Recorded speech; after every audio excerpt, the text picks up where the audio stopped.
Hello दोस्तों, कैसे हैं आप लोग। एक बार वापस से आपका स्वागत है मेरे चैनल में। आज मैं आपके लिए लेके आया हूँ हमारा जो पत्र लेखन की सीरीज चल रही थी उसका पार्ट 4 लेके आया हूँ, जिसके अंतर्गत हम परिपत्र के बारे में बात कर रहे थे पार्ट 3 के अंदर। तो उसके आगे बढ़ाते हैं। एक उदाहरण हमारे प्रश्न है, राजस्थान सरकार के मुख्य सचिव की ओर से सभी विभागाध्यक्ष को प्रशासनिक व्यय में कमी करने के उपायों को सख्ती से लागू करने के निर्देश देते हुए एक परिपत्र का प्रारूप प्रस्तुत कीजिए। तो एक प्रश्न क्या है, राजस्थान सरकार के मुख्य सचिव की ओर से करना है जितने भी हमारे विभाग अध्यक्ष हैं इनको प्रशासनिक व्यय में कमी करने के लिए जो उपाय है उनको सख्ती से लागू करने के लिए निर्देश देना है, और इसके लिए आपको क्या एक परिपत्र जारी करना है।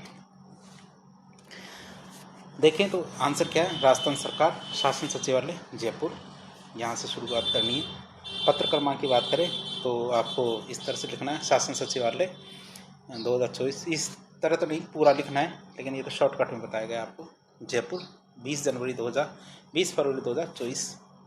परिपत्र की बात करें, ये उदाहरण आपको केवल आपको एग्जाम्पल देने के लिए बताए जा रहे हैं। शुरुआत में जो है वही है, पूरा का पूरा पत्र क्रमांक लिखना है आपको।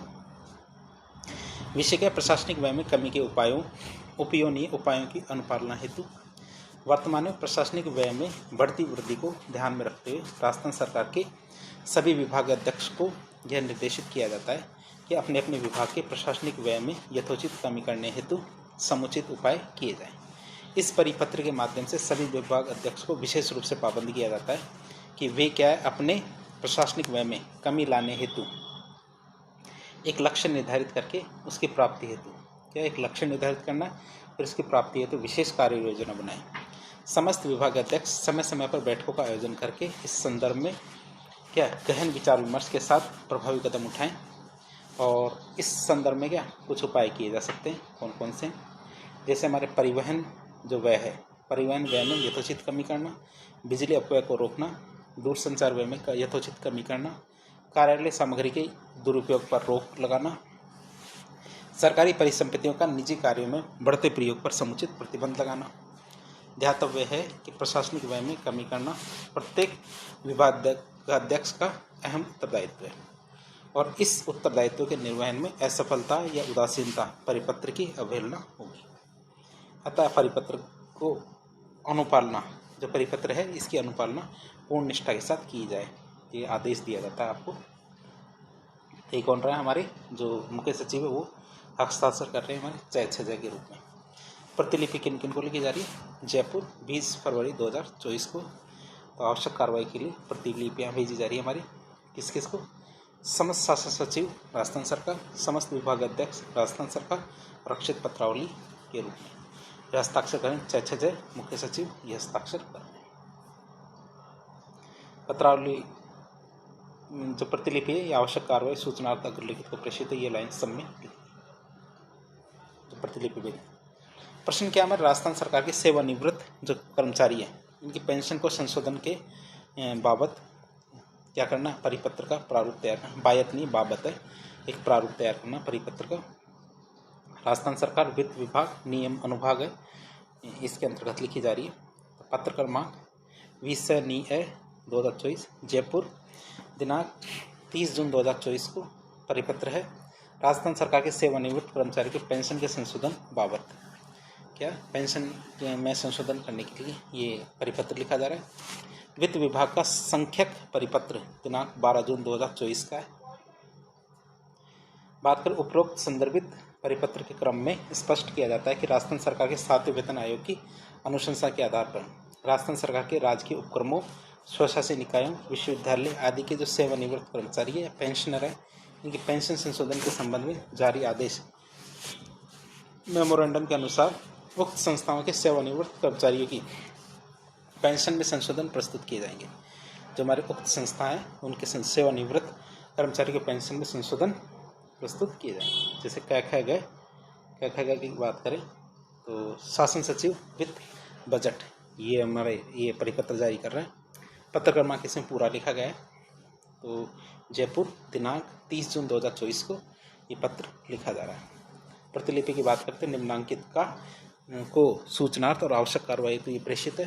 कौन कौन हमारे, समस्त अतिरिक्त मुख्य सचिव राजस्थान सरकार जयपुर, समस्त प्रमुख शासन सचिव राजस्थान जयपुर, समस्त शासन सचिव, समस्त विशिष्ट शासन सचिव राजस्थान जयपुर। रक्षित पत्रावली, ध्यान रखना इसके अंदर शासन सचिव के बाद में ऑब्लिक भी आएगा। तो समस्त विशिष्ट शासन सचिव राजस्थान सरकार जयपुर। फिर और बात करें तो क्या गए हमारा संयुक्त शासन सचिव वित्त नियम, ये रहेंगे। फिर राजकीय विद्यालयों पर क्या, राजकीय विद्यालयों का नियमित समय परिवर्तन हेतु शासन सचिव शिक्षा विभाग राजस्थान की ओर से एक परिपत्र जारी कीजिए, जिसमें क्या है जो हमारी सरकारी विद्यालय, राजकीय विद्यालय, उनका नियमित समय परिवर्तन के लिए आपको एक परिपत्र जारी करना। तो यहाँ शुरू करना राजस्थान सरकार, शिक्षा विभाग, नियम अनुभाग, शासन सचिवालय। अभी बड़ा लगता है लेकिन कट किया ऐसे ही जाता है। जो हमारा पत्र क्रमांक है ये पूरा लिखेंगे। 2 CV रा शिक्षा विभाग राजस्थान, नियम 2023 525 से 725 तक, जयपुर 13 नवंबर 2023 तक का लेटर है। परिपत्र संख्या इस तरह भी लिखा जा सकता है कि 2023 ऑब्लिक का मतलब है जैसे 25वें नंबर का परिपत्र है 2023 का, ये परिचनीय परिपत्र है। बात करें मौसम विभाग द्वारा माह दिसंबर 2023 और माह जनवरी 2024 में अत्यंत सर्दी पड़ने की संभावना जताई जा रही है। मौसम विभाग ने कहा है कि दिसंबर जनवरी 2024-23 में क्या अत्यधिक सर्दी पड़ने की संभावना जताई है। अतः छात्र हित में यह निर्णय लिया जाता है कि माह दिसंबर 2023 और माह जनवरी 2024 में समस्त जो राजकीय विद्यालय इनका निर्धारित समय प्रातः 9:15 बजे से या किया जा रहा है। यह आदेश क्या 1 दिसंबर 2023 से 31 जनवरी 2024 तक प्रभावी रहेगा। तो ये टाइम भी चेंज कर दिया गया, प्रातः 9:15 से ये स्कूलें रहेगी बच्चों की। शासन सचिव शिक्षा विभाग के क्या कहा गए ये इस परिपत्र को जारी कर रहे हैं। प्रतिलिपि की बात करें, प्रतिलिपि किन किन को जारी की जा रही है। सचिव राज्यपाल राजस्थान सरकार जयपुर, सचिव मुख्यमंत्री राजस्थान सरकार शासन सचिवालय जयपुर, निजी सचिव शिक्षा मंत्री राजस्थान सरकार शासन सचिवालय जयपुर। ये इतने सारे उदाहरण बताए जा रहे हैं कि आप इनको परिपत्र में जो एंडोर्स कर सकते हो, प्रतिलिपि भेज सकते हो। निदेशक माध्यमिक शिक्षा राजस्थान सरकार शासन सचिवालय जयपुर, निदेशक शिक्षा प्रारंभिक शिक्षा शिक्षा निदेशालय राजस्थान बीकानेर, समस्त उपनिदेशक माध्यमिक शिक्षा प्रारंभिक शिक्षा राजस्थान, समस्त जिला शिक्षा अधिकारी माध्यमिक प्रारंभिक शिक्षा राजस्थान, समस्त ब्लॉक शिक्षा अधिकारी राजस्थान। रक्षित पत्रावली जय हमारे उप सचिव है शिक्षा विभाग राजस्थान सरकार, इनके द्वारा ये परिपत्र जारी किया जा रहा है। अगला उदाहरण आता हमारे सामान्य प्रशासन विभाग राजस्थान सरकार की ओर से समस्त विभागों के अधिकारियों और कर्मचारी के लिए राजकीय आवासों के आवेदन और आवंटन प्रक्रिया को ऑनलाइन करने के संदर्भ में एक परिपत्र जारी करना है। तो ऊपर लिखेंगे सामान्य प्रशासन ग्रुप 2 विभाग, क्या सामान्य प्रशासन ग्रुप 2 विभाग लिखेंगे यहाँ पे, और पत्र क्रमांक लिख देंगे पूरा जयपुर दिनांक 5 नवंबर 2023। तो ये पूरा परिपत्र का यहाँ परिपत्र लिखेंगे। समस्त अतिरिक्त मुख्य सचिव, प्रमुख शासन सचिव, समस्त विभाग अध्यक्ष जयपुर, इन सब को ये परिपत्र जारी किया जा रहा है। विषय का राजकीय आवास हेतु आवंटन आवेदन और आवंटन की प्रक्रिया है, इसको ऑनलाइन करने के बाबत। संदर्भ की बात करें तो इस विभाग के परिपत्र दिनांक 18/5/2023 20/6/2023 यहाँ पे 20/6/2023 और 27/10/2023 इसके क्रम में। तो महोदय उपयुक्त विषय अंतर्गत संदर्भित परिपत्रों के क्रम में निवेदन है कि राज्य सरकार के द्वारा राजकीय आवास आवंटन हेतु आवेदन और राजकीय आवास आवंटन में पारदर्शिता लाने की दृष्टि से ऑनलाइन आवेदन प्रक्रिया शुरू करने का निर्णय लिया गया है। क्या किया गया है, ऑनलाइन आवेदन प्रक्रिया शुरू करने का निर्णय लिया गया है। इस संबंध में राजकीय आवास आवंटन हेतु जिन अधिकारियों कर्मचारियों ने 1 अप्रैल 2023 में पूर्व सामान्य प्रशासन ग्रुप 2 विभाग में ऑफलाइन आवेदन किया हुआ है, उन्हें पुनः ऑनलाइन आवेदन मतलब रीअप्लाई करने के हेतु संदर्भित परिपत्रों द्वारा बार बार निर्देशित करने पर भी काफ़ी आवेदकों द्वारा पुनः ऑनलाइन आवेदन नहीं किया गया है। मतलब जिन्होंने पहले ऑनलाइन आवेदन किया था अब उन्होंने दोबारा ऑनलाइन आवेदन नहीं किया है, उनके लिए एक तरह से परिपत्र जारी किया है तो उनको दोबारा से करना है। इसी क्रम में राजकीय आवास के इच्छुक पूर्व आवेदक जिन्होंने 1 अप्रैल 2023 से पूर्व ऑफलाइन आवेदन किया हुआ था, उनको पुनः ऑनलाइन आवेदन रीअप्लाई करने हेतु उक्त परिपत्र जारी करने की तिथि से 3 माह का समय अंतिम रूप से दिया गया था। साथ ही यह भी सूचित किया जाता है कि उक्त अवधि के पश्चात ऐसे आवेदक जिन्हें दिनांक 1 अप्रैल 2023 से पूर्व ऑफलाइन वरीयता अनुसार राजकीय आवास का आवंटन नहीं हुआ है, उनके द्वारा ऑनलाइन पुनः आवेदन नहीं किया है, उन्हें ऑफलाइन आवेदन के आधार पर आवास आवंटन पर विचार नहीं किया जाएगा और आवेदक को आवास आवंटन का इच्छुक न मानते हुए उनकी वरीयता को समाप्त कर दिया जाएगा। इसके लिए संबंधित अधिकारी कर्मचारी स्वयं जिम्मेदार होंगे। जो अधिकारी कर्मचारी होंगे इसके लिए कौन होगा? खुद जिम्मेदार होंगे। उक्त अवधि समाप्त होने के पश्चात समयावधि में वृद्धि नहीं की जाएगी। कृपया सभी अधिकारियों कर्मचारियों को तदनुसार सूचित करने का कष्ट करें। साथ ही नोटिस बोर्ड पर भी चस्पा करके इसको आम कराएं कि पूरी जनता को इसके बारे में बताया जा सके। हस्ताक्षर करेंगे हमारा नाम, विशिष्ट शासन सचिव, हमारे पत्र क्रमांक पूर्व दोबारा लिख देंगे, जयपुर, दिनांक 5 नवंबर 2023 को। प्रतिलिपियाँ किन किन को भेजेंगे? प्रतिलिपियाँ सबको भेजनी पड़ेगी। क्यों? क्योंकि इस परिपत्र सबको भेजा जाता है। सबसे पहले हमारे निजी सचिव, मुख्य सचिव, माननीय मुख्यमंत्री महोदय, इनको भेजेंगे। निजी सचिव, मुख्य सचिव महोदय, राजस्थान, जयपुर। निजी सचिव, प्रमुख शासन सचिव, सामान्य प्रशासन विभाग, राजस्थान, जयपुर। निदेशक सूचना एवं जनसंपर्क विभाग को उक्त परिपत्र के प्रचार प्रसार के लिए भेजेंगे। संयुक्त निदेशक सूचना प्रौद्योगिकी संचार विभाग, मुख्यालय, जयपुर को भेजा जाएगा। नोटिस बोर्ड पर लगाने के लिए भी भेजा जाएगा। जो हमारे विशिष्ट शासन सचिव है, नोटिस बोर्ड पर लगाने के लिए भी भेजा जाएगा। फिर एक परिपत्र है हमारे निदेशक जन स्वास्थ्य चिकित्सा एवं स्वास्थ्य सेवाएं, राजस्थान सरकार के द्वारा कोविड-19 के अंतर्गत ड्यूटी के दौरान सरकारी कर्मचारी के संक्रमित होने और इलाज के दौरान असामयिक मृत्यु हो जाती है, उस पर रुपये 50 लाख की 50 लाख रुपए की सहायता राशि उपलब्ध कराने के संबंध में समस्त मुख्य चिकित्सा स्वास्थ्य अधिकारी को परिपत्र जारी करना है। क्या है? जितने भी स्वास्थ्य मुख्य चिकित्सा अधिकारी है उनको परिपत्र जारी करना है कि कोविड-19 के दौरान यदि किसी भी स्वास्थ्य कर्मचारी की मृत्यु हो जाती है तो उनको 50 लाख रुपए की सहायता दी जाएगी। देखिए, राजस्थान सरकार चिकित्सा एवं स्वास्थ्य विभाग, राजस्थान, जयपुर। पत्र क्रमांक है चिकित्सा स्वास्थ्य विभाग कोविड 2020। तो पत्र क्रमांक है जयपुर, दिनांक 15/3/2020। परिपत्र की बात करें तो समस्त मुख्य चिकित्सा अधिकारी, समस्त चिकित्सा अधिकारी को ये परिपत्र जारी किया जा रहा है। बात करें कोविड-19 के अंतर्गत राज्य कर्मचारियों के संक्रमित होने और इलाज के दौरान असामयिक मृत्यु होने पर अनुग्रह राशि के संबंध में, तो कोरोना संक्रमण रोकथाम से संबंधित ड्यूटी पर कार्य करते हुए संक्रमण के दौरान, इलाज के दौरान किसी राज्य कर्मचारी की आकस्मिक मृत्यु होने पर उसके आश्रित परिवार को रुपये 50 लाख की अनुग्रह राशि देगी। मतलब उन्हें 50 लाख रुपए दे देंगी सरकार। ये राशि केंद्र सरकार के द्वारा घोषित जो प्रधानमंत्री गरीब कल्याण योजना पैकेज है, स्वास्थ्य कर्मी कोरोना बीमा योजना में शामिल जो कर्मी हैं उनको दे नहीं होगी। ध्यान रखना, ये राशि राजस्थान सिविल सेवा पेंशन नियम 1996 के नियम 75(1) के अंतर्गत दे अनुग्रह राशि 20 लाख के अलावा दे होगी, मतलब अलग से दी जाएगी। उक्त स्वीकृति राजस्थान सिविल सेवा पेंशन नियम 1996 के नियम 75 के प्रावधानों की सभी शर्तों की पालना के दिन दी जा रही है। हस्ताक्षर कर रहे गए निदेशक हमारे चिकित्सा एवं स्वास्थ्य विभाग के, वो ऐसी स्वीकृतियाँ दे रहे हैं। बात करें फिर हमारी प्रतिलिपि किन किन को भेज रहे हैं। F4 चिकित्सा स्वास्थ्य विभाग कोविड 2020 105 जयपुर, दिनांक 15/3/2020 को। प्रतिलिपि की बात करें, प्रतिलिपि निम्नलिखित को सूचनार्थ और आवश्यक कार्रवाई हेतु प्रेषित है।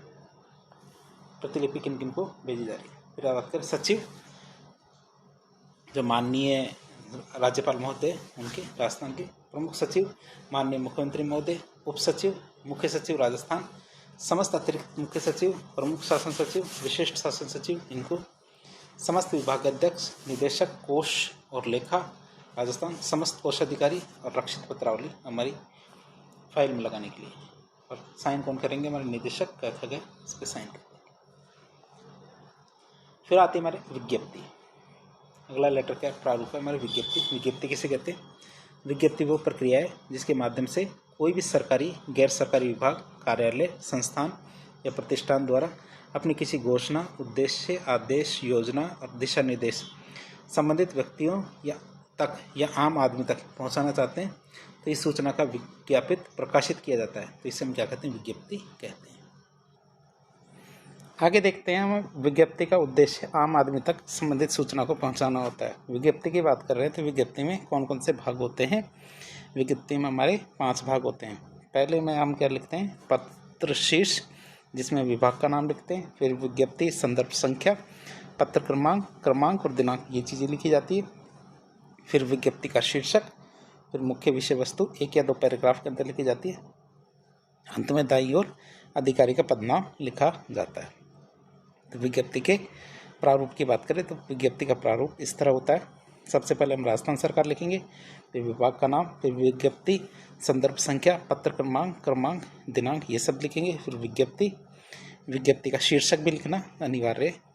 फिर हस्ताक्षर कर देंगे यहाँ पे क और पदनाम लिख देंगे। तो इस तरह से विज्ञप्ति का प्रारूप लिखेंगे। बात करें उदाहरणों की तो माध्यमिक शिक्षा बोर्ड राजस्थान अजमेर की ओर से, किसकी तरफ से? माध्यमिक शिक्षा बोर्ड राजस्थान अजमेर की ओर से विज्ञप्ति का प्रारूप तैयार कीजिए जिसमें बोर्ड परीक्षा 2022 हेतु परीक्षा केंद्र परिवर्तन की सूचना दी गई हो।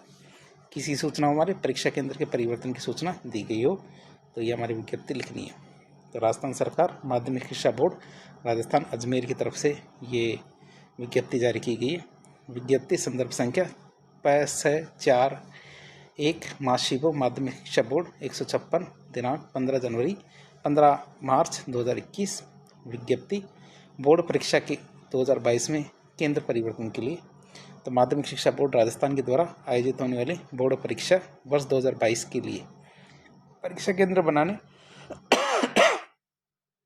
परीक्षा केंद्र बनाने एवं अपने जो विद्यालय है इसका परीक्षा केंद्र परिवर्तन कराने के इच्छुक जो विद्यालय उनसे दिनांक 25 मार्च 2021 तक आवेदन पत्र संबंधित जिला शिक्षा अधिकारी माध्यमिक शिक्षा मुख्यालय के माध्यम से आमंत्रित किए जाते हैं।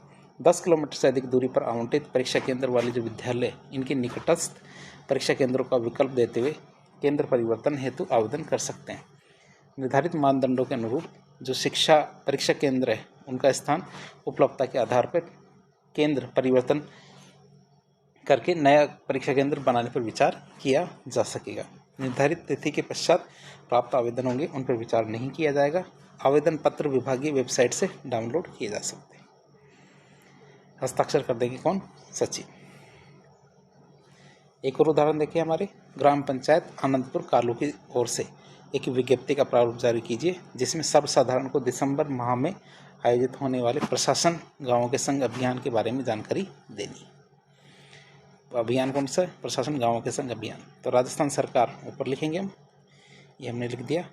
कार्यालय ग्राम पंचायत आनंदपुर कालू, पंचायत समिति है जैतारण। विज्ञप्ति संख्या की बात करें तो विज्ञप्ति संदर्भ संख्या 5/4/1 ग्राम पंचायत आनंदपुर कालू 105, दिनांक हमारे 15 नवंबर 2021। विज्ञप्ति की बात करें, विज्ञप्ति लिख देंगे यहाँ पे। फिर प्रशासन गांवों के संग अभियान, तो इसमें क्या लिखेंगे? सर्वसाधारण को सूचित किया जाता है कि ग्राम पंचायत आनंदपुर कालू में राजस्व ग्राम बस्सी आनंदपुर कालू और लीलरिया गांव इनके लिए प्रशासन गांवों के संग अभियान का आयोजन दिनांक 10 दिसंबर 2021 को किया जा रहा है। ध्यातव्य है कि इस अभियान का उद्देश्य वर्षों से चले आ रहे जो राजस्व के मामले हैं, तो राजस्व के मामलों का त्वरित निपटान किया जाना है। अभियान के दौरान राजस्व बंटवारा, हक त्याग, रास्ता परिवर्तन, राजस्व रिकॉर्ड में लाभ सुधार, नामांतरण आदि कार्य संपन्न किए जाएंगे। अतः सर्वसाधारण से अपील है कि अभियान के दौरान अपने जो राजस्व मामले निपटाने का कार्य करवाने हेतु अभियान में भागीदारी निभाएं। तो हस्ताक्षर कर देंगे हमारे कौन? जो हमारे ग्राम विकास के अधिकारी है, वीडियो है, विलेज डेवलपमेंट ऑफिसर। तो ये विज्ञप्ति जारी कर दी है। फिर आरपीएससी के एक विज्ञप्ति की बात करें तो हमारे आरपीएससी में तो राजस्थान लोक सेवा आयोग अजमेर के द्वारा राजस्थान राज्य में अधीनस्थ सेवा मुख्य परीक्षा के लिए अनुशंसित जो अभ्यर्थी हैं इनको परीक्षा केंद्र निर्धारित समय से 1 घंटे पूर्व उपस्थित होने के संदर्भ में एक विज्ञप्ति जारी करनी है। तो राजस्थान सरकार कार्यालय RPSC मतलब राजस्थान लोक सेवा आयोग अजमेर, G3 जयपुर रोड घुघरा घाटी मदारपुरा राजस्थान। तो यहाँ पे इनका जो कार्यालय है, यहाँ से ये विज्ञप्ति जारी की जा रही है। तो विज्ञप्ति का क्रमांक देखें तो पत्र क्रमांक F1 पद राजस्थान लोक सेवा आयोग 2024-101। तो 30 जून 2024 को ये हमारी विज्ञप्ति जारी की जा रही है। विज्ञप्ति सूचना संख्या 56/2024 राजस्थान लोक सेवा आयोग के द्वारा भर्ती विज्ञापन संख्या 26/2023 में के आलोक में राजस्थान राज्य एवं अधीनस्थ सेवा संयुक्त प्रतियोगी परीक्षा द्वारा सीधी भर्ती के विभिन्न पदों पर नियुक्ति हेतु मुख्य परीक्षा के लिए अनुशंसित अभ्यर्थियों को परीक्षा केंद्र पर निर्धारित समय से 1 घंटे पूर्व उपस्थित होना अनिवार्य है। जो हमारे अभ्यर्थी होंगे वो निर्धारित समय से 1 घंटे पूर्व उपस्थित होंगे। साइन कर रहे हैं कौन, क्या कह गए, जो कौन है हमारे सचिव है RPSC के सचिव है, जो इस पे साइन कर रहे हैं। अगला उदाहरण देखते हैं। हमारे प्राचार्य इस राजकीय स्नातकोत्तर महाविद्यालय बांसवाड़ा की ओर से प्रायोगिक परीक्षाओं की स्थगन की विज्ञप्ति जारी कीजिए। जो प्रायोगिक परीक्षाएं प्रैक्टिकल की एग्जाम है उनके जो स्थगन की विज्ञप्ति जारी करनी है। तो देखें इसका, राजस्थान सरकार कार्यालय प्राचार्य राजकीय स्नातकोत्तर महाविद्यालय बांसवाड़ा राजस्थान। तो हमारे क्रम संख्या देख ली अपन ने।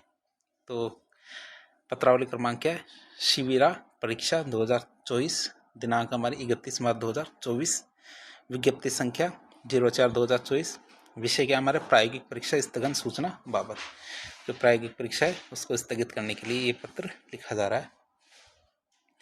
दिनांक की बात करें तो 15 अप्रैल 2024 से 20 अप्रैल 2024 तक होने वाली जो स्नातक की विज्ञान द्वितीय वर्ष की भौतिक परीक्षाएं हैं वो अपरिहार्य कारणों से स्थगित करी जा रही है। जो BSc की स्नातक की जो सेकेंड ईयर की जो भौतिक विज्ञान की परीक्षाएं हैं प्रैक्टिकल की स्थगित की जा रही है। और ये परीक्षाएं क्या है, दिनांक 25 अप्रैल 2024 से 30 अप्रैल 2024 तक आयोजित करवाई जाएगी। प्राचार्य लिख रहे हैं राजकीय स्नातकोत्तर महाविद्यालय बांसवाड़ा राजस्थान से। बात करें सचिव की तो सचिव बाल अधिकार समिति टोंक की ओर से वार्षिक आम सभा की बैठक बाबत विज्ञप्ति जारी करनी। बाल अधिकार समिति टोंक कार्यालय ऐसे नगर टोंक, ऐसे कुछ भी नगर लिख सकते हैं, ऐसे नगर टोंक तो राजस्थान। तो ये हमारी विज्ञप्ति क्रमांक है। दिनांक हमारी 8 जनवरी 2023, विज्ञप्ति सूचना संख्या 02/2023। तो विज्ञप्ति का विषय क्या है हमारे, दिनांक 5 जनवरी 2023 को श्री कैखा गए अध्यक्ष बाल अधिकार समिति टोंक की अध्यक्षता में कार्यकारिणी की बैठक संपन्न हुई। कार्यकारिणी की बैठक में दिनांक 25 जनवरी 2023 को प्रातः 10 बजे से सायं 5 बजे तक आम सभा की वार्षिक बैठक आयोजित करने का निर्णय लिया गया। सभी समिति सदस्य सूचित रहेंगे, वहाँ पे उपस्थित रहेंगे। बैठक में नई कार्यकारिणी का विस्तृत विवरण दिनांक 15 जनवरी 2023 को घोषित कर दिया जाएगा। जो बैठक में क्या है, नई कार्यकारिणी है, उसका विस्तृत विवरण घोषित कर दिया जाएगा। जिन सदस्यों ने अभी तक वार्षिक सदस्यता शुल्क जमा नहीं करवाई है वह जल्दी से जल्दी शीघ्र अतिशीघ्र शुल्क जमा कर अपना नाम निर्वाचक नामावली में जुड़वा ले। वार्षिक बैठक कार्यालय के सभागार में आयोजित की जाएगी। सचिव की बात करें बाल अधिकार समिति के, उन्होंने साइन किया है कहाँ के, टोंक के राजस्थान। तो एक और उदाहरण, एक विज्ञप्ति जारी कीजिए जिसमें केंद्रीय चुनाव आयोग द्वारा किए गए जो महत्वपूर्ण निर्वाचन सुधारों को लागू करने का उल्लेख हो। इस तरह की एक विज्ञप्ति जारी करनी है जिसमें क्या केंद्रीय चुनाव आयोग के द्वारा क्या है, नए जो महत्वपूर्ण निर्वाचन सुधार है उनको लागू करने का उल्लेख किया गया हो। कार्यालय है हमारा आयुक्त का, राजस्थान राज्य चुनाव आयोग जयपुर। क्रम संख्या पत्र क्रमांक लिखेंगे तो आयुक्त राजस्थान चुनाव आयोग जयपुर, जैसे जयपुर 2022-23 102 अक्टूबर 1 अक्टूबर 2023 की दिनांक विज्ञप्ति जारी कर रहे हैं। इसमें क्या कर रहे हैं, विज्ञप्ति जारी कर रहे हैं। तो इसमें क्या लिख रहे हैं, सर्वसाधारण को सूचित किया जाता है कि केंद्रीय चुनाव आयोग ने मतदाता परिचय पत्र की अनिवार्यता, इलेक्ट्रॉनिक मशीनों का प्रयोग, सार्वजनिक स्थानों पर पोस्टर न लगाने, चुनाव प्रचार हेतु ध्वनि विस्तार के यंत्रों का प्रयोग न करने, चुनाव व्यय का हिसाब रखने आदि संबंधित बहुत ही महत्वपूर्ण सुधार चुनाव में लागू किए हैं। अतः समस्त प्रशासनिक अधिकारियों, कर्मचारियों, नागरिकों से अपेक्षित सहयोग की आशा की जाती है कि वे उक्त सुधारों की सफल क्रियान्विति में सहयोग प्रदान करेंगे ताकि राज्य में निष्पक्ष और शांतिपूर्ण चुनाव संपन्न हो सके। ताकि क्या हो सके, जो राज्य है तो राज्य में निष्पक्ष चुनाव हो सके। हस्ताक्षर करेंगे कौन, हमारे जो मुख्य चुनाव आयुक्त है वो। नाम लिखेंगे हस्ताक्षरता मुख्य चुनाव आयुक्त, राज्य चुनाव आयुक्त जयपुर, हस्ताक्षर कर देंगे इस पे। अगले हमारी जो एक और उदाहरण आता है, सचिव हमारे कहाँ के, राजस्थान पाठ्य पुस्तक मंडल है अजमेर की ओर से एक विज्ञप्ति जारी करनी है जिसमें पुस्तक वितरकों के द्वारा पुस्तक पंजीकरण का उल्लेख किया गया। किसका उल्लेख हो, पुस्तक पंजीकरण का उल्लेख हो। ऐसी विज्ञप्ति के जारी करनी एक विज्ञप्ति। तुम्हारे कार्यालय सचिव राजस्थान पाठ्य पुस्तक मंडल अजमेर, इसकी तरफ से इसको जारी किया जा रहा है। पत्र क्रमांक हमारे 95 पू में 2023, दिनांक 30 नवंबर 2023 की ये विज्ञप्ति है। विज्ञप्ति संख्या 3 2019, पुस्तक विक्रेताओं का पंजीकरण। क्या पुस्तक विक्रेताओं का पंजीकरण, इसके अंदर शामिल जो हमारे सब्जेक्ट है इसका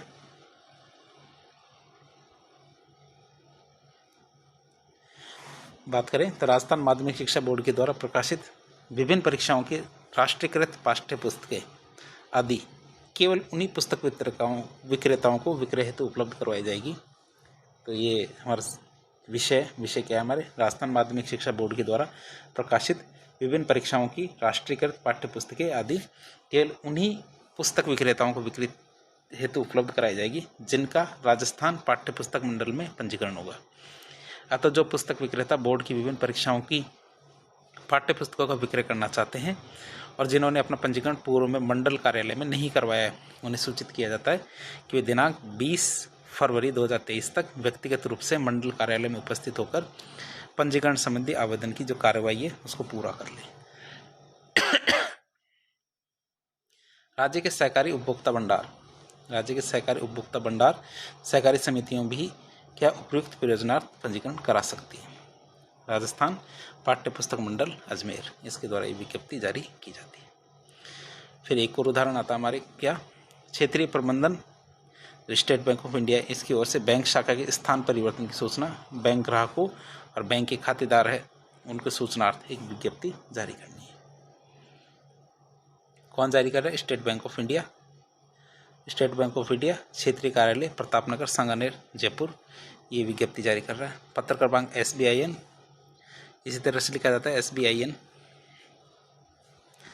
दिनांक 2 जनवरी 2024, दिनांक क्या 2 जनवरी 2024। विज्ञप्ति की बात करें तो विज्ञप्ति हमारे 2/2024 बैंक शाखा स्थानांतरण हमारी इसका विषय, वैसे ये इसके नीचे वाली लाइन में आता है, ये इधर आता है, कोई बात नहीं आप समझ जाएंगे। सर्वसाधारण को सूचित किया जाता है कि स्टेट बैंक ऑफ इंडिया शाखा प्रतापनगर सांगानेर जयपुर किन्हीं अपरिहार्य कारणों से दिनांक 25 जनवरी 2024 से स्थायी रूप से अपना कार्य बंद कर देगा। और सर्वसाधारण को विशेषकर state bank of India bank शाखा प्रतापनगर जयपुर के खाताधारकों, जमाकर्ताओं, ग्राहकों को सूचित किया जाता है कि वे दिनांक 25 जनवरी 2024 से लेन देन हेतु हमारी शाखा शोपुर रोड सांगानेर जयपुर का संपर्क करेंगे। इसके लिए क्या असुविधा के लिए खेद भी किया गया है। और ये किसने लिखा है, क्षेत्रीय प्रबंधक state bank of India Sanganer Jaipur के द्वारा ये जो विज्ञप्ति जारी की गई। तो शाखा परिवर्तन के लिए ये विज्ञप्ति जारी की थी। फिर लास्ट आता हमारा निविदा। क्या था निविदा, ये हमारी पत्र लेखन का लास्ट प्रारूप है। जब किसी सरकारी, गैर सरकारी प्रतिष्ठान, विभाग, कार्यालय के द्वारा अपने किसी निर्माण कार्य को करवाने हेतु या कार्यालय की आवश्यकता हेतु सामान की आपूर्ति, किसी सामान की नीलामी हेतु सक्षम व्यक्तियों, पंजीकृत संवेदकों को सूचना समाचार पत्र के माध्यम से या ऑनलाइन प्लेटफॉर्म के माध्यम से कार्य प्रस्ताव आमंत्रित किए जाते हैं तो उसे क्या कहते हैं, उसे निविदा कहते हैं। उसे निविदा कहते हैं। निविदा की बात करते हैं। निविदा निम्न प्रकार से हो सकती है। निविदा कितने तरह की हो सकती है, एक तो होती है हमारी सीमित निविदा, जो कार्य कम राशि का हो, कम समय के लिए हो, सामान्य 20-30 हज़ार रुपये का 3-4 दिन का हो, ऐसे कार्य को सीमित निविदा आमंत्रित की जाती है। और दूसरी होती है खुली निविदा। ऐसे कार्य जो अधिक राशि को मतलब 30,000 से ज़्यादा की राशि को उनको करवाए जाने के लिए समाचार पत्र के माध्यम से कार्य प्रस्ताव आमंत्रित किए जाते हैं, उन्हें हम कहते हैं खुली निविदा। तो सीमित निविदा तो जो पंजीकृत संवेदक होते हैं, ठेकेदार होते हैं, उनसे की जा सकती है। खुली निविदा अखबार में डाली जाती है। खुली निविदा है तो समाचार अखबार में विज्ञापन प्रकाशित करवाना आवश्यक होता है। ऐसे विज्ञापन एक स्थानीय अखबार और एक राज्य स्तरीय अखबार में प्रकाशित किए जाते हैं।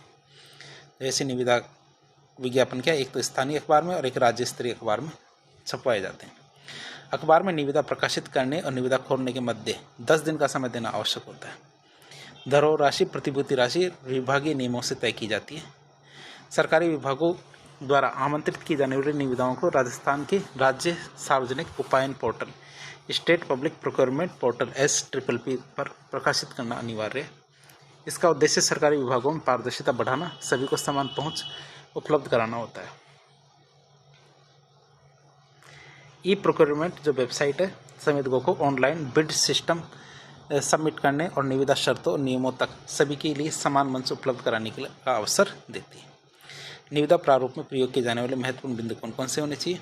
हमारे एक कार्यालय का नाम, स्थान होता है, पत्र क्रमांक, पत्रावली संख्या और दिनांक आती है, फिर निविदा सूचना संख्या, निविदा प्रस्तुत करने की अंतिम तिथि, निविदा खोलने से संबंधित दिनांक और समय, धरोहर प्रतिभूति राशि, कार्य पूरा करने की अवधि, लागत कार्य की अनुमानित अवधि और निविदा से संबंधित जो आवश्यक शर्तें हैं वो भी इसके अंदर शामिल की जाती है। अब बात करते हैं निविदा का प्रारूप। यहाँ राजस्थान सरकार लिखना है, कार्यालय का नाम, पत्रावली संख्या, दिनांक, इस तरह लिखना है, निविदा सूचना संख्या 1, 2, 3 जो भी है। शुरू ऐसे करना है कि कार्यालय विभाग के द्वारा राज्यपाल महोदय की ओर से इस कार्य का नाम लिख देंगे। करवाए जाने हेतु राज्य सरकार विभाग में जितने पंजीकृत संवेदक हैं उनको उपयुक्त कार्य हेतु ऑनलाइन या मोहरबंद निविदाएं आमंत्रित की जाती है। निविदा प्रपत्र निर्धारित शुल्क जमा कराकर ऑनलाइन या अधोहस्ताक्षरकर्ता के कार्यालय से प्राप्त की जा सकेगी। निविदा प्रपत्र पूर्ण प्रविष्टियों और अपेक्षित सूचनाओं सहित पूर्ण कर दिनांक, समय, दिनांक लिख देंगे, फिर समय लिख देंगे, तक SPPP प्रोक्योरमेंट या कार्यालय में जमा करवानी होगी। निविदा की बात करते हैं। निविदा दिनांक, निविदा क्या, दिनांक को 1:30 बजे उपस्थित निविदादाताओं के समक्ष निविदादाता डिजिटल हस्ताक्षर के माध्यम से निविदा खोलने के समय उपस्थित होंगे। विभाग के द्वारा प्रस्तावित कार्य के विवरण इस तरह से एक बॉक्स बनाकर लिखना है, जिसमें हमारे कार्य विवरण, कार्य का नाम लिखेंगे, अनुमानित राशि दूसरे बॉक्स में, धरोहर राशि, निविदा शुल्क, कार्य समय, अन्य टिप्पणियाँ, ये सब चीज़ें लिखी जाएगी। अब साथ में क्या, इसके लिए आवश्यक शर्तें भी बताई जाएगी। जो हमारे आवश्यक शर्तें हैं वो भी बताई जाएगी। मतलब उपयुक्त निविदा में किसी भी प्रकार का आंशिक परिवर्तन या पूर्ण रूप से निरस्त करने का अधिकार विभाग या कार्यालय के पास सुरक्षित रहेगा। किसी कारणवश निविदा विक्रय या प्राप्ति में अवकाश की स्थिति में अगले कार्य दिवस में यह कार्य संपन्न किया जाएगा। निविदा को SPPP procurement.rajasthan पर सबमिट करना आवश्यक है। केवल ऑफलाइन जो निविदाएं हैं वो स्वीकार नहीं की जाएगी। कार्य अपूर्ण छोड़ने, निर्धारित अवधि में, समय अवधि में कार्य पूर्ण नहीं होने पर विभाग को प्रतिभूति राशि या धरोहर राशि जब्त करने का या संवेदक को काली सूची में डालने का अधिकार होगा। यहाँ पे ऑब्लिग आएगा। प्रतिभूति राशि या धरोहर राशि है उसको जब्त करने या संवेदक को काली सूची में डालने का अधिकार होगा। निविदा शुल्क डिमांड ड्राफ्ट, इसमें भी यहाँ आएगा डिमांड ड्राफ्ट या बैंकर्स चेक के माध्यम से जो विभाग है उसके नाम पर देय होगा। किसी भी न्यायिक विवाद का कार्यक्षेत्र का न्यायालय परिषद होगा। यहाँ पे एक ऑप्शन दिया जाता है कि यहाँ पे वो डाल दिया जाएगा कहाँ, किस जगह से कौन सा न्यायालय, पहले बता दिया जाएगा। निविदा की विस्तृत शर्तें और विवरण राज्य की वेबसाइट SPPP procurement.rajasthan पर देखी जा सकेगी और निविदाएं वहीं पे अपलोड की जाएगी। निविदाएं क्या है, अपलोड भी वहीं पे होगी। फिर नीचे अधिकारी का नाम और पद नाम लिख के निविदा को पूरा कर दें। उदाहरण देखें, जैसे हमारा उपखंड अधिकारी पिपाड़ शहर है।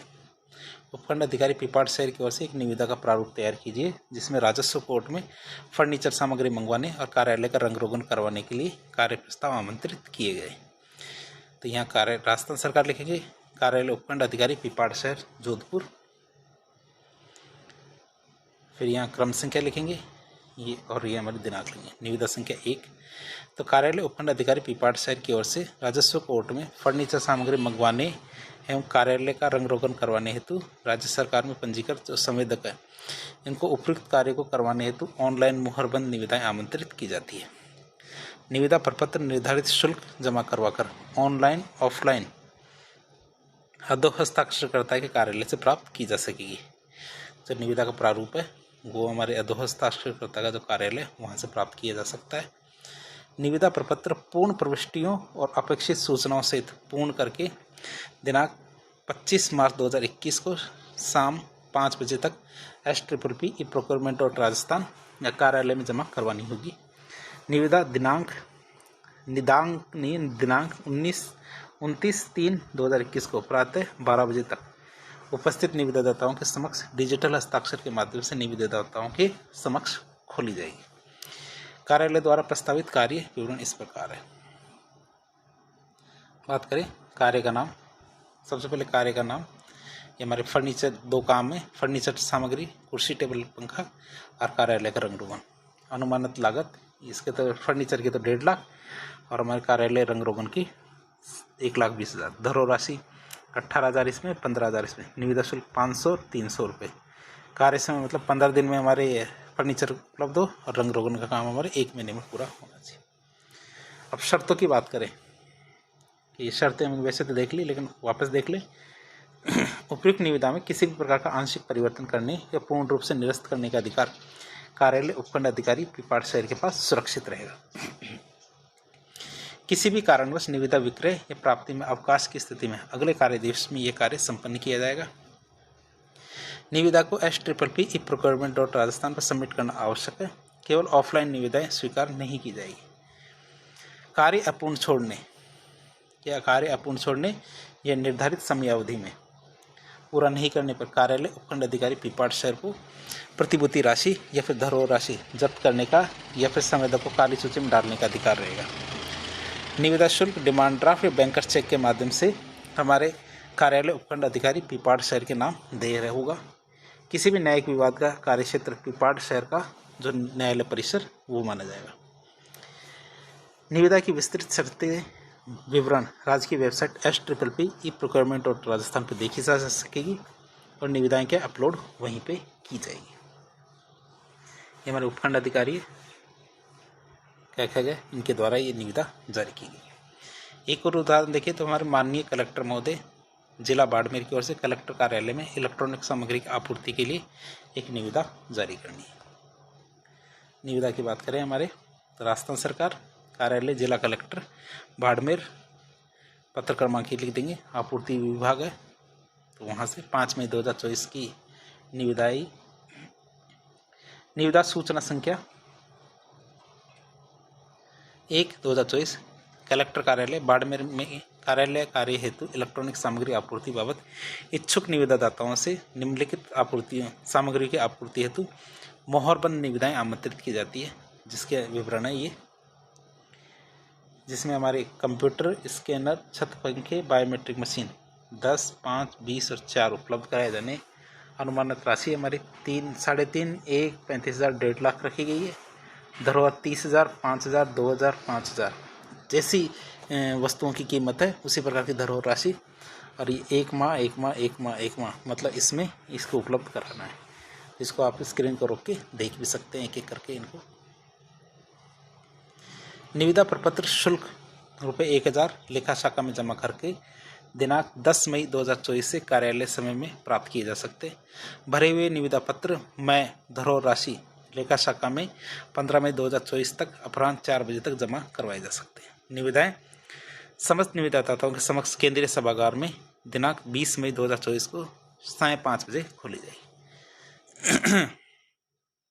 अब इसकी शर्तें क्या रहेगी? किसी भी निविदा को पूर्ण या आंशिक रूप से स्वीकार करने का पूर्ण अधिकार अधोलिखित अधिकारी को होगा। किसी विवाद की स्थिति में न्याय क्षेत्र जयपुर राजस्थान होगा। विस्तृत विवरण और शर्तें निविदा प्रपत्र में उल्लेखित के अनुसार ही मान्य होगी। और एक निविदा कौन जारी कर रहा है? हमारा कलेक्टर साहब। अगली निविदा आती है हमारी प्राचार्य राजकीय महाविद्यालय अजमेर। प्राचार्य राजकीय महाविद्यालय अजमेर की ओर से महाविद्यालय परिसर में सभागार निर्माण हेतु निविदा का प्रारूप तैयार कीजिए। क्या करना है, हमारे सभागार निर्माण करना है, तो उसके लिए तो राजस्थान सरकार कार्यालय प्राचार्य राजकीय महाविद्यालय अजमेर राजस्थान, पत्र क्रमांक दिनांक 2 दिसंबर 2023 का ये निविदा जारी की जा रही है। निविदा का नंबर लिख देंगे। निविदा सूचना संख्या ये हमारी 11/2023। इस कार्यालय द्वारा महाविद्यालय परिसर में निम्न कार्य हेतु निविदादाताओं से मोहरबंद निविदाएं आमंत्रित की जाती हैं। विवरण की बात करें, कार्य की बात करें तो कार्य क्या है, हमारा सभागार निर्माण 200 बाई 100 का फर्नीचर के साथ में 500 लोग बैठ जाएं, ऐसा। अनुमानित लागत 20 लाख रुपए, धरोहर राशि 4 लाख रुपए रखवाई जाएगी और कार्य 1 साल में पूरा करना है। निविदा प्रपत्र शुल्क 1000 रुपये लेखा शाखा में जमा करा करके दिनांक 2 दिसंबर 2023 से कार्यालय समय में प्राप्त किए जा सकते हैं। निविदा की बात करें तो निविदा का जो फॉर्मेट है वो प्राप्त किया जा सकता है 1000 रुपये जमा करा करके। भरे हुए निविदा प्रपत्र मैं धरोहर राशि लेखा शाखा में दिनांक 10 दिसंबर 2023 तक अपराह्न 3 बजे तक जमा करवाया जा सकता है। निविदाएं समस्त निविदादाताओं के समक्ष केंद्रीय सभागार में दिनांक 10 दिसंबर 2023 को 5:30 बजे खोली जाएगी। किसी भी निविदा को पूर्ण या आंशिक रूप से स्वीकारने और अस्वीकारने का पूर्ण अधिकार अधोलिखित अधिकारी को होगा। किसी भी विवाद की स्थिति में न्याय क्षेत्र कौन सा, वह जिला अजमेर होगा। तो निविदा वहीं से लिखी जा रही है। विस्तृत विवरण और शर्तें निविदा प्रपत्र में अंकित है, वहाँ आप देख सकते हैं। प्राचार्य राजकीय महाविद्यालय अजमेर। फिर आगे आता है एक और निविदा हमारी, जो निदेशक है राजस्थान राज्य विधिक सेवा प्राधिकरण जयपुर की ओर से कार्यालय भवन और परिसर की सफाई हेतु एक सामान्य निविदा जारी करनी है। क्या, यहाँ राजस्थान सरकार लिखना है। कार्यालय राजस्थान राज्य विधिक सेवा प्राधिकरण राजस्थान जो उच्च न्यायालय जयपुर, यहाँ पे हमें सफाई के लिए निविदा जारी करनी है। तो पत्र क्रमांक निविदा क्रमांक लिख देंगे, यहाँ पे ये दिनांक लिख देंगे, ये निविदा लिखेंगे। राज्यपाल महोदय की अनुशंसा के आधार पर वित्तीय वर्ष 2023-24 के अंतर्गत राज्य प्राधिकरणों में जॉब वर्क के आधार पर कार्य करने हेतु सेवाओं के लिए सुविधा हेतु अधिकृत और अनुभवी संस्थाओं से मोहरबंद निविदाएं आमंत्रित की जाती हैं। निविदा प्रपत्र निर्धारित शुल्क जमा करवाकर अधोहस्ताक्षरकर्ता के कार्यालय में दिनांक 10 जनवरी 2024 तक किसी भी कार्य दिवस में प्राप्त किया जा सकेगा। निविदा प्रपत्र क्या, पूर्ण प्रविष्टियों और वांछित सूचनाओं सहित भरकर जमा कराने की अंतिम तिथि और 15 फरवरी 2024 दोपहर 2 बजे तक होगी। निविदा खोलने की तिथि उसी साय 5 बजे तक कार्यालय परिसर में होगी। अब कार्य का विवरण की बात करें तो कार्य का विवरण हमारे अगले पन्ने पे, यहाँ से देख लेते कार्य का विवरण। वैसे तो हमें पता है सफाई के लिए चाहिए। कार्यालय भवन और परिसर में सफाई के लिए अनुमानित लागत साल भर के 3.5 लाख रुपये देंगे। धरोहर राशि 7,000 रुपये, निविदा शुल्क 200 रुपये। कार्य अवधि 1 वर्ष मतलब 1 अप्रैल 2024 से 31 मार्च 2025 तक एक आदमी को 3.5 लाख रुपये दी जाएंगे। शर्तों की बात करें तो बिना कारण बताए निविदा को आंशिक के पूर्ण परिवर्तन या निरस्त करने का पूर्ण अधिकार अधोहस्ताक्षरकर्ता के पास रहेगा। किसी कारणवश निविदा विक्रय प्राप्ति खोलने की तिथियों में की अवकाश की स्थिति में निविदा विक्रय प्राप्ति खोलने की तिथि अगले दिवस होगी, जो अगला कार्य दिवस होगा वो मानी जाएगी। धरोहर राशि है तो धरोहर राशि डिमांड ड्राफ्ट से ही स्वीकार की जाएगी। पत्र या पत्र द्वारा प्राप्त या विलंब से प्राप्त निविदाएं मान्य नहीं होगी। सशर्त जो हमारी निविदाएं मान्य नहीं होगी। संवेदक द्वारा कार्य प्रारंभ करने से पूर्व वैध जो पंजीकृत संविदाधारक होने का मूल प्रमाण पत्र जमा कराना होगा। कार्य अपूर्ण छोड़ने पर कार्य समाप्त अवधि में विलंब होने की स्थिति में संवेदक द्वारा क्या है, धरोहर राशि जब्त कर ली जाएगी। और किसी भी न्यायिक विवाद का कार्य क्षेत्र कौन सा होगा, वो हमारे न्यायालय परिसर जयपुर होगा। तो हस्ताक्षर क्या कह गए, राजस्थान राज्य विधिक सेवा प्राधिकरण जयपुर। तो इस तरह हमने 4 पार्ट के अंदर जो हिंदी के पत्र लेखन के बारे में काफ़ी सारे उदाहरणों के साथ देखा। जो बाद के उदाहरण हैं उनको थोड़ा शॉर्ट किया गया है, चीज़ों को ज़्यादा डिटेल से नहीं बताया, केवल आपको एक कंटेंट बताने की कोशिश की गई कि उस पर आप किस तरह जो विषय वस्तु है उनको ले सकते हैं। तो इस प्रकार के इन्फॉर्मेटिव वीडियो देखने के लिए हमारे चैनल से जुड़े। वीडियो पसंद आया तो वीडियो को लाइक करें, चैनल को सब्सक्राइब करें, अपने दोस्तों के साथ शेयर करें। धन्यवाद।